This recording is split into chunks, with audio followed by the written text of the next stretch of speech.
বাংলাদেশের সামনে এখন বড় চ্যালেঞ্জ, শ্রীলঙ্কা প্রায় 200 রানের মতন একটা লিড নিয়ে ফেলছে। তারা এখন যদি অল আউট যদি না হয় তাহলে ভাই বাংলাদেশ ম্যাচটা একেবারে হেরে যাওয়ার সম্ভাবনা থাকে। তাদের দেখুন এখন ভাই 6 উইকেট পড়েছে মাত্র, তাদের এখন 4টা উইকেট আছে।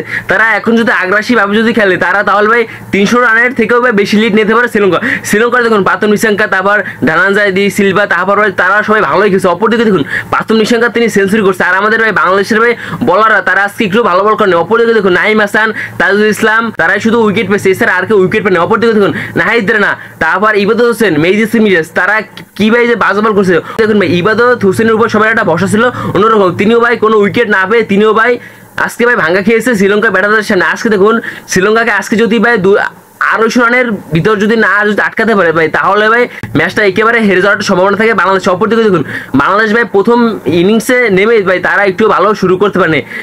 এই ম্যাচে মুশফিকুর রহিম, লিটন দাস তারা ভাই কেউ রান পায় না। মুশফিকুর রহিম ভাই, লিটন দাস, তারপর মমিনুল হক, আমিনুল ইসলাম তারা কেউ রানই পায় না। অপরদিকে দেখুন এই ম্যাচও ভাই প্রাথমিক সংখ্যা সেঞ্চুরি করছে ভাই, তারপর ভাই ধনঞ্জয় দি সিলভা, তারপর ভাই কামিন্দু মেন্দিস তারাও ভালোই খেলছে দেখুন।